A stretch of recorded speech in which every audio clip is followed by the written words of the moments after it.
Welcome back नाजरीन। खबरनामे का बाकायदा आगाज करते हैं इस अहम खबर से। विफाकी वज़ीर इत्तलात फवाद चौधरी ने ट्वीट किया है कि 1947 से 2008 तक पाकिस्तान का कुल बैरूनी कर्जा $37 बिलियन था। विफाकी वज़ीर इत्तलात ट्वीट में कहते हैं कि बैरूनी कर्जे की रकम से इस्लामाबाद बना, तिरबेला मंगला डैम बने और नेवल बेसिस बनाई गई। इसी पैसे से फौज की जदीद हथियारों से लेस किया गया और कवादर बनाया गया, मोटरवे बनी। फवाद चौधरी ने सवाल उठाया कि 2008 से 2018 तक बैरूनी कर्जा $97 अरब तक पहुंचा, यानी कि 60 अरब का इजाफा हुआ। पैसा कहां गया? उनका कहना था कि ये पैसा दो खानदानों ने आपस में तकसीम किया। हुदैबिया फ्रॉड का मॉडल दोनों हुक्मरान खानदानों ने बार बार इस्तेमाल किया। पैसा हुंडी और हवाले से बाहर भेजा गया और घुमाया गया। इस मकसद के लिए जाली अकाउंट्स और जाली लोग इस्तेमाल हुए। फवाद चौधरी ने मजीद कहा कि नवाज शरीफ, शहबाज शरीफ और आसिफ जरदारी इस तमाशे के मरकजी किरदार है। साइड रोल वाले दर्जनों हैं। और एहतसाब अदालत केस में शहबाज शरीफ और हमजा शहबाज शरीफ पर फर्द जुर्म आयद कर दी। शहबाज शरीफ और हमजा शहबाज शरीफ का सेहत जुर्म से इनकार। अदालत ने आइंदा समात पर गवाहों को शहादतों के लिए तलब कर दिया। नए प्रोसिक्यूटर ने अदालत को बताया, रमदान शुगर मिल्स के लिए सरकारी खजाने से नाला बनाया गया, यह इख्तियारात से तजावुज का केस है। शहबाज शरीफ ने कुछ कहने की कोशिश की तो अदालत ने उन्हें रोक दिया। अदालत ने कहा कि आपको सब कुछ कहने और सुनाने का मौका दिया जाएगा। ये कानूनी और प्रोसीजरल चीजें हैं जो कानून के मुताबिक होनी चाहिए। शहबाज शरीफ ने कहा कि मैंने 10 सालों में कई सौ अरब रुपए बचाए हैं हुकूमत के, क्या मैंने नाले के लिए सरकारी खजाना इस्तेमाल करना था? अदालत ने रिमार्क्स दिए कि अभी आप पर इल्जाम है जिसे साबित होना बाकी है। इस मौके पर अदालत ने कारकुनों की नारेबाजी भी जारी रही और पेशी के बाद शहबाज शरीफ और हमजा शहबाज वापस मॉडल टाउन पहुंच गए। शहबाज शरीफ नैब लाहौर में पेश होंगे। नैब लाहौर ने मुबैना नाजायज असासाजात और मनी लॉन्ड्रिंग केस में 11 बजे तलब कर रखा है। शहबाज शरीफ को आशियाना स्कैंडल केस में लाहौर हाई कोर्ट ने जमानत पर रिहा किया था। नैब ने शहबाज शरीफ से तहकीकात के लिए 12 सवालनामों पर मुश्तमिल सवालनामा तैयार किया। नैब की मुश्तरका टीम शहबाज शरीफ से तहकीकात करते हुए बयान कलम बंद करेगी। नुमाइंदा न्यूज़ सुहेल बलोच हमें मजीद तफसीलात से आगाह करेंगे। जी आप बताइएगा। आज साबिक वज़ीर पंजाब शहबाज शरीफ को आशियाना की गिरफ्तारी के बाद नैब की जानिब से पहली दफ़ा जो है मनी लॉन्ड्रिंग और आमदन से ज़ायद सासाजात केस में आज 11 बजे तलब कर रखा है। नैब की जानिब से गुज़श्ता रोज़ उनके जो मॉडल टाउन घर है वहाँ पर समन वसूल करवाए गए थे और उसके बाद नैब की जानिब से पुलिस की भारी नफरी जो है वो नैब लाहौर ऑफिस के बाहर तैनात कर दी गई और नैब की मुश्तरका टीम जो है वो आमदन से ज़ायद सासाजात केस में साबिक वज़ीर पंजाब शहबाज शरीफ से जो है वो तहकीकात करेगी। और इसके साथ साथ 3 दिसंबर को जो नैब की जानिब से सवालनामा जारी किया गया था उसी बुनियाद पर जो है उन्हें तलब किया गया, रिकॉर्ड उनसे मांगा गया। इसके साथ साथ नुसरत शहबाज के अकाउंट में 21 करोड़ रुपए जो मुंतकिल किए गए थे उसके भी दस्तावेजात और रिकॉर्ड नैब की जानिब से मांगा गया और उनकी एहलिया जो है उनके नाम जो आम अराजी है हरीपोर में उसका भी रिकॉर्ड नैब की जानिब से मांगा गया। तमाम नैब की जानिब से मुबैना तौर पर शहबाज शरीफ पर इल्जाम लगाए कि उन्होंने गैर कानूनी तौर पर जो है वो 85 अरब रुपए के असासाजात बनाए जिनकी नैब जो है वो तहकीकात कर रहा है और इस हवाले से मनी लॉन्ड्रिंग के केस में भी नैब तहकीकात कर रहा है। नैब की जानिब से मुकम्मल तैयारी की गई और 12 सवालों पर मुश्तमिल जो एक सवालनामा भी तैयार किया गया है। नैब की मुश्तरका 3 रुकनी टीम जो है वो शहबाज शरीफ से आज बयान कलम बंद करेगी और उनके जो है तफसीलात और वजाहत तलब की जाएगी। आया कि उन पर जो इल्ज़ामात हैं उस इल्ज़ामात के हवाले से नैब उनसे वजाहत तलब करेगा और नैब को जो मतलूबा रिकॉर्ड होगा वो भी साबिक वज़ीर पंजाब शहबाज शरीफ से जो है वो हासिल किया जाएगा।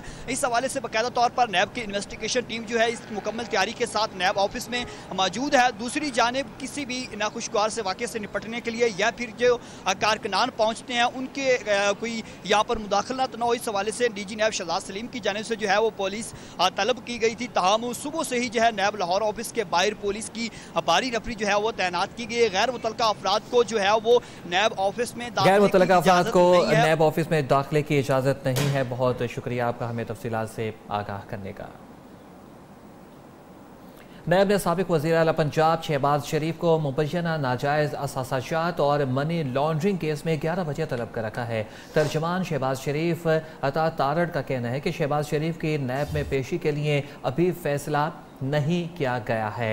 आपको एक दफ़ा फिर बताएं कि शहबाज शरीफ के असासाजात मनी लॉन्ड्रिंग केस में आज नैब तलबी, इस तलबी की मज़ीद तफसीलात हमें बताएंगे नुमाइंदा न्यूज़ इब्राहिम लकी। जी इब्राहिम लकी, इस तलबी का अहवाल बताइए।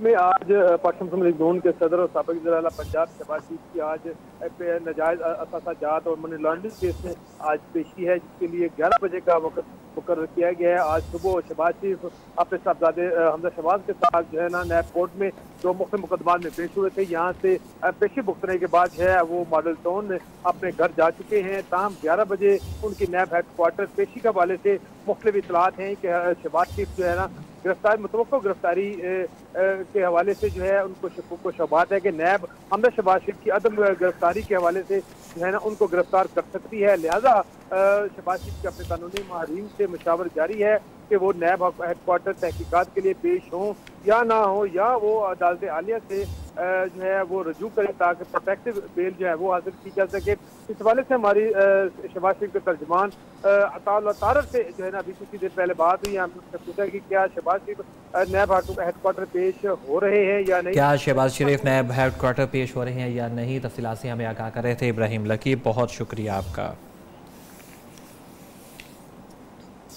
नवाज शरीफ की अल-अज़ीज़िया रेफरेंस में सज़ा के खिलाफ अपील पर समाअत आज होगी। नैब की अल-अज़ीज़िया रेफरेंस में नवाज शरीफ की सज़ा बढ़ाने की अपील पर समाअत भी आज होगी। अदालत ने नवाज शरीफ की अपील पर नैब से जवाब और मुकदमे का मुसद्दका रिकॉर्ड तलब कर रखा है। नवाज शरीफ ने आज की समाअत में हाजिरी से इस्तिस्ना की मुतफर्रिक दरखास्त भी दायर कर रखी है। ट्रायल कोर्ट ने नवाज शरीफ को अल-अज़ीज़िया रेफरेंस में 7 साल की कैद की सज़ा सुनाई थी। नवाज शरीफ ने सज़ा के खिलाफ इस्लामाबाद हाई कोर्ट में अपील दायर की थी। मज़ीद जानेंगे नुमाइंदा न्यूज़ निशान सैयद से। जी आप तफसीलात से आगाह कीजिएगा। नवाज शरीफ के खिलाफ इस्लामाबाद के एहतिसाब अदालत ने 24 दिसंबर को अल-अज़ीज़िया स्टील मिल रेफरेंस में 7 साल कैदी बामुशक्कत की सज़ा सुनाई थी, जिसको बाद में नवाज शरीफ ने भी इस्लामाबाद के हाई कोर्ट में चैलेंज कर दिया और नैब ने भी उस फैसले को चैलेंज कर दिया। नवाज शरीफ की जानिब से इस फैसले को चैलेंज किया कि ये हमारे साथ नाइंसाफ़ी और लिहाजा इस्लामाबाद के एहतिसाब अदालत जो है ट्रायल कोर्ट की इस फैसले को मुअत्तल करी इस सज़ा को। नैब ने इस्तदा की अपनी मुतफर्रिक दरख्वास्त में कि एहतिसाब अदालत की जो सज़ा है नवाज शरीफ के लिए वो कम है, लिहाजा इसे बढ़ाया जाए। तकरीबन 4 महीने बाद जो है केस पे समाअत हो रही है। 3 महीने से ज़्यादा जो है नवाज शरीफ कैद में रहे हैं और फिर सुप्रीम कोर्ट ने उसे 6 हफ्तों के लिए जमानत दी थी। आज केस की समाअत होने जा रही। इस्लामाबाद का डिवीजन बेंच जो है केस की समाअत करेगा। जस्टिस आमिर फारूक और जस्टिस मोहसिन अख्तर कियानी पर मुश्तमिल ये डिवीजन बेंच जो है समाअत करेगा। बता दूं कि कल साबिक वज़ीर-ए-आज़म नवाज शरीफ की जानिब से दरख्वास्त दायर की गई इस्तिस्ना हाजिरी के लिए कि मैं अदालत से बीमार हूँ और मैं उनकी हाजिरी नहीं दे सकता, लिहाजा मुझे इस्तिस्ना दिया जाए। आज वो दरख्वास्त जो है मुअज़्ज़ज़ जजेस साहिबान के सामने पेश करेंगे और वो फैसला करेंगे कि आया नवाज शरीफ को आज इस्तिस्ना देते हैं। बहुत शुक्रिया, आपने अभी तक की तफसीलात से हमें आगाह किया। साबिक वज़ीर-ए-आज़म नवाज शरीफ से मुलाकात के लिए मौलाना फजलुर रहमान जाती उमरा पहुँच गए हैं और गुज़िश्ता रोज़ मौलाना फजलुर रहमान ने मुस्लिम लीग नून के कायद नवाज शरीफ से टेलीफोनिक राबिता किया था। मौलाना फजलुर रहमान नवाज शरीफ की अयादत करेंगे। दोनों रहनुमाओं के दरमियान 1.5 घंटे की मुलाकात शेड्यूल है। एक दफ़ा फिर आपको इस अहम खबर से आगाह करें। आपको बताएं कि साबिक वज़ीर-ए-आज़म नवाज शरीफ से मुलाकात के लिए मौलाना फजलुर रहमान जाती उमरा पहुँच गए हैं। ज़ुबैर साजिद ढिल्लू हमारे साथ मौजूद हैं जो कि हमें मज़ीद तफसीलात से आगाह करेंगे। जी ज़ुबैर, बताइएगा आपके पास मज़ीद तफसीलात क्या हैं? मौलाना फजलुर रहमान जाती उमरा पहुँच गए। शबी साबिक वज़ीर-ए-आज़म मोहम्मद नवाज शरीफ सुप्रीम कोर्ट से तिब्बी बुनियादों पर 6 हफ्तों के रिलीफ पर थे, तो आज उनकी सियासी मुलाकातें का आगाज हो चुका है। आज पहले जो मुलाकात कर रहे हैं मौलाना फजलुर रहमान से कर रहे हैं। मौलाना फजलुर रहमान गुज़श्ता रात लाहौर पहुंचे हैं। उनका कल जो है टेलीफोनिक रब्ता हुआ नवाज शरीफ से, वहाँ मुलाकात तय पाई गई। इस वक्त मौलाना फजलुर रहमान जो है कुछ देर पहले जाती उमरा नवाज शरीफ की राइशगाह पहुंचे हैं। नवाज शरीफ और मौलाना फजलुर रहमान की जो है मुलाकात जारी है। मुलाकात में मौलाना फजलुर हमारे ज़राए के मुताबिक मौलाना फजलुर रहमान नवाज शरीफ की इयादत करेंगे और उनकी सेहत के हवाले में तफसीली जो है जायजा भी लेंगे, उनसे पूछताछ करेंगे। उसके अलावा हमारे ज़राए ने कंफर्म किया है क्योंकि ये सियासी मुलाकात भी होगी, तो इसमें जो है पीपल्स पार्टी के साथ मौलाना फजलुर रहमान की गुज़श्ता दिनों में मीटिंग रही है, उस हवाले से नवाज शरीफ को आगाह किया जाएगा और हुकूमत मुखालिफ जो तहरीक है उसका जो आगाज़ करने जा रहे हैं अपोजिशन जमातें, उसमें जो है बाकायदा तौर पर नून लीग को दावत दी जाएगी और नून लीग को बाकायदा तौर पर दावत दी जाएगी। ज़ुबैर साजिद ढिल्लू हमारे साथ मौजूद थे, तफसीलात से आगाह कर रहे थे। बहुत शुक्रिया आपका। रमजान शुगर मिल के मुबैना मैनेजर मुश्ताक चीनी को लेकर नैब टीम एहतसाब अदालत पहुंच गई। मुश्ताक चीनी को गुज़िश्ता रोज लाहौर से गिरफ्तार किया गया था। दुबई जाते हुए एयरपोर्ट से गिरफ्तार किया गया था। मुश्ताक चीनी ने करोड़ों रुपए की मनी लॉन्ड्रिंग का इल्जाम है। नाम भी ECL में शामिल है, जबकि तर्जुमान शरीफ खानदान का कहना है कि मुश्ताक चीनी कभी भी उनकी किसी शुगर मिल का मैनेजर या मुलाजिम नहीं रहा। इस्लामाबाद की एहतसाब अदालत में आज अहम केसेस की समाअत होगी। नंदीपुर रेफरेंस में ताखीर के रेफरेंस पर समाअत होगी। रेफरेंस में राजा परवेज अशरफ और बाबर अवान समेत 7 मुल्जिमान पर फर्द जुर्म आयद की जा चुकी है। अदालत ने मुल्जिमान को तलब कर रखा है। दूसरी जानिब एक और केस में साबिक वज़ीर आज़म शौकत अजीज के खिलाफ इख्तियारात से तजावुज़ के नैब रेफरेंस पर समाअत आज फिर होगी। गुज़िश्ता समाअत में साबिक वज़ीर आज़म को तवील अदालत पर अदम हाजिरी इश्तिहारी करार दे दिया गया था और इस हवाले से एहतसाब अदालत ने मुल्जिम के दायमी वारंट गिरफ्तारी भी जारी कर दिए थे। शरीक मुल्जिम आरिफ अलाउद्दीन को भी इश्तिहारी करार देकर दायमी वारंट गिरफ्तारी जारी किए जा चुके हैं। अहम खबर से आपको आगाह कर रहे हैं। एक दफ़ा फिर आपको यहाँ पर बताएं कि एहतसाब अदालत इस्लामाबाद ने मुल्जिमान को तलब कर रखा है। अदालत में अहम केसेस की समाअत होगी।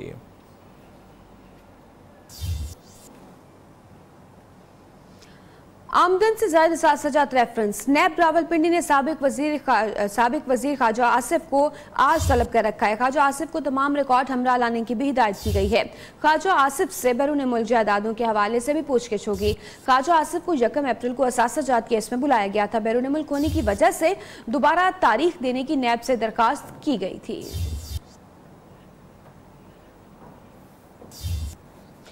कौमी एहतसाब ब्यूरो की ख्वाजा आसिफ को तमाम रिकॉर्ड हमरा लाने की हिदायत। बैरून मुल्क जायदादों से मुतालिक भी पूछगिछ होगी। ये आमदन से ज़ायद सासाजात के हैं। कौमी एहतसाब ब्यूरो की ख्वाजा आसिफ को तमाम रिकॉर्ड आज नैब रावलपिंडी में लाने की हिदायत।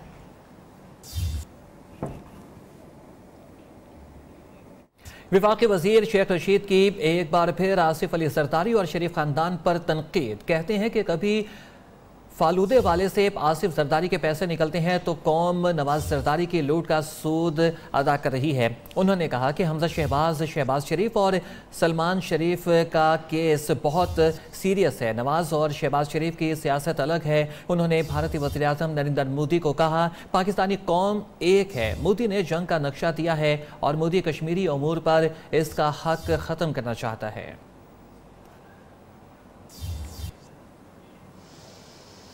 स्पीकर बलूचिस्तान असेंबली मीर अब्दुल कद्दूस बजिंजो की वज़ीर आला जाम कमाल के खिलाफ खुलकर सामने आने के बाद बलूचिस्तान हुक्मरान जमात बलूचिस्तान अवामी पार्टी में अंदरूनी इख्तलाफात कोई राज नहीं रहे। उनके खिलाफ हिज़्ब इख्तलाफ का लबो लहजा भी सख्त हो गया है, लेकिन सियासी मुबस्सिरीन के मुताबिक हिज़्ब इख्तलाफ के मुकाबले में बलूचिस्तान अवामी पार्टी की अंदरूनी नाराजगियाँ वज़ीर आला के लिए ज़्यादा खतरनाक साबित हो सकती हैं। रिपोर्ट करेंगे इस हवाले से आज़म उल्फत।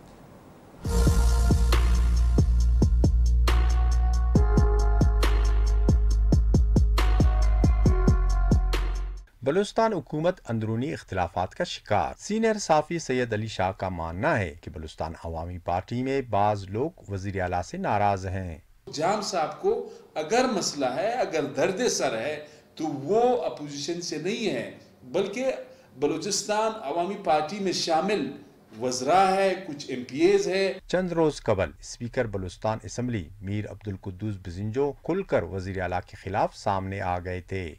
कमियां बहुत ज़्यादा हैं। उम्मीद है कि जाम साहब इस कमियों को दूर करेगा, अपने अंदर जो बुग़्ज़ और वो चीज़ें दूर करेगा और पार्टी को आगे बढ़ाने में मदद करेगा। अगरचे जाम कमाल को पार्टी के अंदर बाज रहनुमाओं की नाराजगी का सामना है, ताम मुबस्सिरीन के मुताबिक मुक़्तदर कुव्वतों की आशीर्वाद के बगैर ये नाराजगियाँ वज़ीर आला के खिलाफ किसी बड़ी मुश्किल का बायस नहीं बन सकती। कैमरामैन इब्राहिम बैरानी के साथ आज़म उल्फत, नियो, कोयटा। मज़ीद खबरें इस ब्रेक के बाद। यो न्यूज़ के साथ रहिए।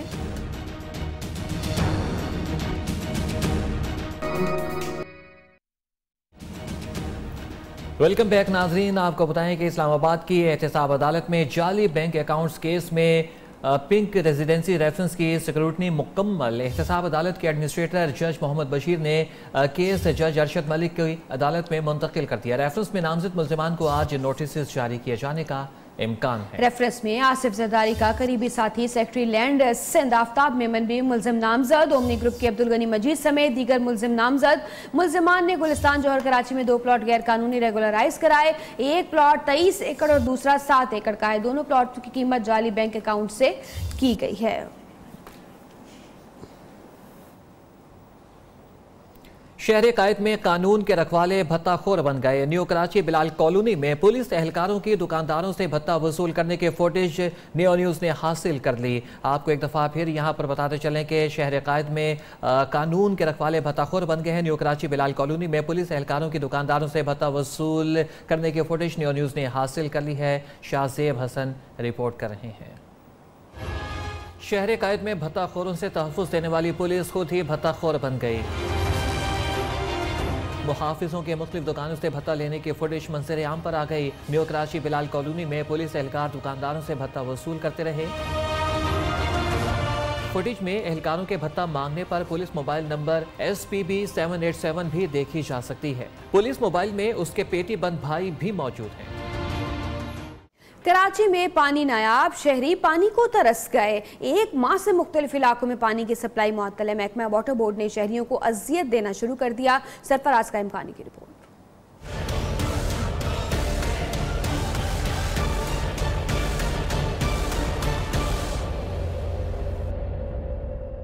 शहर कायद में गर्मियां शुरू होते ही पीने का पानी गायब। एक माह से मुख्तलिफ इलाकों में पानी की सप्लाई मुअत्तल। गर्मियों में के इलेक्ट्रिक के बाद वाटर एंड सीवरेज बोर्ड ने भी शहरियों को अजियत देना शुरू कर दिया। कराची में गर्मियों का आगाज होते ही पानी दो के नारे बुलंद होने लगे। हब डैम में पानी तो आया मगर शहरियों के घरों तक न पहुंचा। इंतजामिया ने ये बोला था कि पानी बारिश हुई है और हेबडो में पानी 350 फुट भर गया है, जिसकी वजह से ये नॉर्थ कराची और ये गरबी का पूरा यहाँ तक अरौंगी तक या उससे आगे तक पानी का इशू नहीं होगा। लेकिन पानी का जो है ये पिछले 1 महीने से जो है रोज़ का इशू है कि पानी आता है और नहीं आता। कराची में गर्मियाँ आई तो टैंकर माफिया भी सरगर्म। ऐसा लगता है वाटर एंड सीवरेज बोर्ड ने हब डैम का पानी भी टैंकर्स को फराहम करना शुरू कर दिया। साल 2019 में मानो जैसे तब्दीली आई नहीं, क्योंकि कराची वाले आज भी टैंकरों के जरिए पानी मंगवाने पर मजबूर हैं। वाटर एंड सीवरेज बोर्ड का दावा भी सिर्फ दावे तक महदूद। कैमरामैन राहिल अहमद के साथ सरफराज कायम खानी, न्यू न्यूज़ कराची। फैसलाबाद में सफाई सुथराई की हालत बेहतर ना हो सकी। जगह जगह लगे कूड़े के ढेरों से जहां गंदगी और ताफुन फैल रहा है, वहीं पर इलाके में मच्छरों की बहुतात भी हो गई है। जवेरिया नज़ीर की ये रिपोर्ट।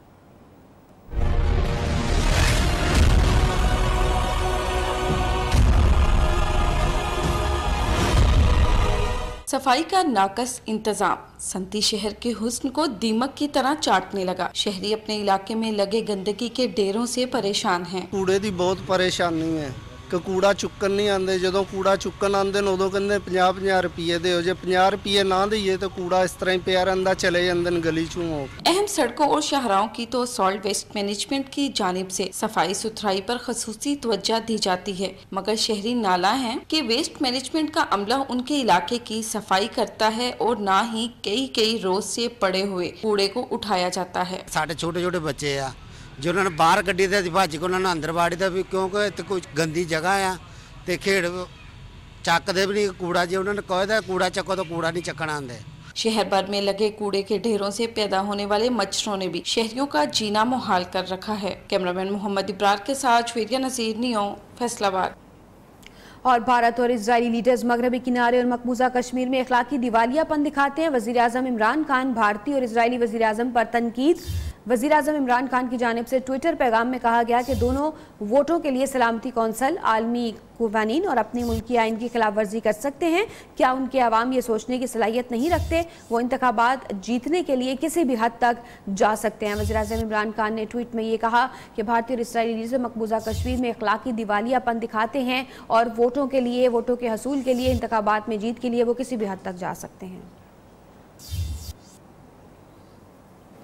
इंतहा पसंद मोदी भी कश्मीर के खुसूसी हैसियत के आइन के आर्टिकल 370 और 35A की मुखालफत में आ गए। कहते हैं कि दोनों आर्टिकल मकबूजा कश्मीर की तरक्की में सबसे बड़ी रुकावट हैं। कश्मीरी अवाम दोनों कवानीन को ख़त्म करना चाहती हैं। नरेंद्र मोदी ने मकबूजा कश्मीर में होने वाले मुजाहरों का इल्ज़ाम भी पाकिस्तान पर धर दिया। कश्मीर की स्थिति ऐसी है कि वहाँ की जनता ही अब बदलाव चाहती है, चाहे वो 370 का मामला हो, 35A का मामला हो। जम्मू कश्मीर में इन्वेस्टमेंट आना चाहिए, नए रोजगार बढ़ने चाहिए। नए रोजगार के अंदर वहाँ के जो 35A या 370 ये रुकावट बनी हुई है, कोई इन्वेस्टमेंट करने के लिए जाता नहीं है। वहाँ आप IIM बनाओ, लेकिन कोई प्रोफेसर जाने को तैयार नहीं, क्योंकि प्रोफेसर जाएगा और उसके बच्चों को एडमिशन चाहिए। खबरें और भी हैं, लेकिन इस ब्रेक के बाद न्यूज़ के साथ रहिए।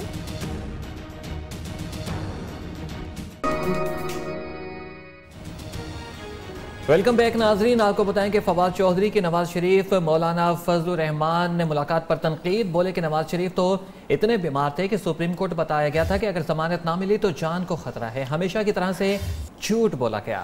उन्होंने कहा कि अब एम्बुलेंस की बजाय फजलुर रहमान वहां पहुंचे और मियां साहब को सियासी ऑक्सीजन दे रहे हैं। अदालतों को इसका नोटिस लेना चाहिए। फजलुर रहमान मियां साहब को सियासी ऑक्सीजन देने पहुंच गए हैं।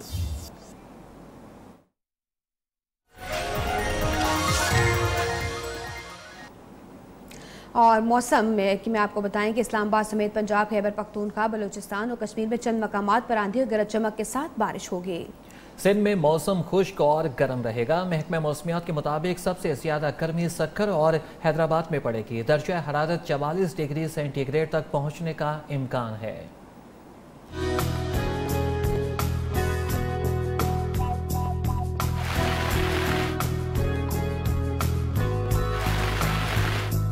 मुल्क के बेशतर इलाकों में मौसम खुश्क, जबकि कराची समेत सिंध में गर्म रहेगा। रावलपिंडी, सरगोदा, फैसलाबाद, बहावलपुर, साहिवाल, डीजे खान डिवीजन, इस्लामाबाद और कश्मीर में बारिश से गर्मी में कमी आ गई। आइंदा 24 घंटों में इस्लामाबाद समेत पंजाब में रावलपिंडी, गुजरांवाला, सरगोदा, डीजे खान डिवीजन में बारिश की पेशगोई। खैबर पख्तूनख्वा में मलकंड, हजारा, पिशावर, कोहाट, मर्दान, बन्नू, DI खान, जबकि बलोचिस्तान में कोयटा, योब डिवीजन में चंद मकामात पर आंधी और गरज चमक के साथ बारिश का इम्कान है। गुज़िश्ता रोज गर्म तरीन मकामात के दर्जा हरारत में शहीद बेनज़ीराबाद 44 और मिट्टी में 43 डिग्री सेंटीग्रेड रिकॉर्ड किया गया। बलोचिस्तान के मुख्तलिफ इलाकों में आज बारिश का इम्कान है। कोयटा में गर्द आलूद हवाएं चलने के बायस शहरियों को मुश्किलात का सामना है। सूबे के दीगर इलाकों में दर्जा हरारत 43 डिग्री सेंटीग्रेड तक जाने का इम्कान है। नुमाइंदा न्यूज़ आसिफ बलोच मज़ीद तफसीलात से आगाह करेंगे। बलूचिस्तान के अक्सर इलाकों में आज मौसम शदीद गर्म और खुश्क रहने का इम्कान है। ताहम महकमा मौसमियात ने कोयटा डिवीज़न और कला डिवीज़न के चंद मुकामात पर बारिश की नवीद सुनाई है। महकमा मौसमियात का कहना है कि हल्की बारिश हो सकती है तेज़ हवाओं के साथ, जबकि दीगर इलाकों में मौसम शदीद गर्म और खुश्क रहेगा। कोयटा और गिरदनवा में गर्दालूद हवाएँ चल रही है, मिट्टी है, डस्ट है। 21 किलोमीटर फी घंटा की रफ्तार से हवाएँ चल रही है, जबकि हवा में नमी का तनासब 34% है। जबकि अगर दर्जा हरारत की बात की जाए, दर्जा हरारत भी कम है। कम से कम दर्जा हरारत 12 डिग्री सेंटीग्रेड, जबकि ज़्यादा से ज़्यादा दर्जा हरारत 25 डिग्री सेंटीग्रेड तक जाने का इम्कान है। इसी तरह कलात और बालाई इलाकों में भी जो है सुबह और शाम के वक्त हल्की खुनकी बरकरार है। महकमे मौसमियात का ये कहना है कि आइंदा 24 घंटों के दौरान ज़िला केच, सिबी डिवीज़न और मुल्का इलाकों में शदीद गर्मी पड़ने का इम्कान है। दर्जा हरारत 42 से 43 डिग्री सेंटीग्रेड तक जाने का इम्कान है, जबकि कोयटा और गुरदनवा में हल्की बारिश के तेज़ हवाओं के साथ हल्की बारिश हो सकती है। जी, एहसास शायर मुनीर न्याजी का आज यौम पैदाइश है। मुनीर न्याजी ने बतौर शायर और तमाम तबकों में शोहरत हासिल की। दुनिया में जहाँ उर्दू शायरी की कारी मौजूद हैं, वहाँ मुनीर न्याजी के मद्दाह भी ज़रूर मिलते हैं। राज जो हद से बाहर में था, अपना आप दिखाता कैसे, सपने की भी हद थी आखिर, सपना आगे जाता कैसे। उर्दू और पंजाबी के मकबूल शायर मुनीर न्याजी ने तमाम उम्र शायरी के सिवा कुछ नहीं किया। सवाए शायरी के कुछ नहीं करना चाहते थे, और शायरी बहुत त्याग मांगती है। मुनीर न्याजी ने फिल्मों के गीत भी लिखे जो बहुत मकबूल हुए।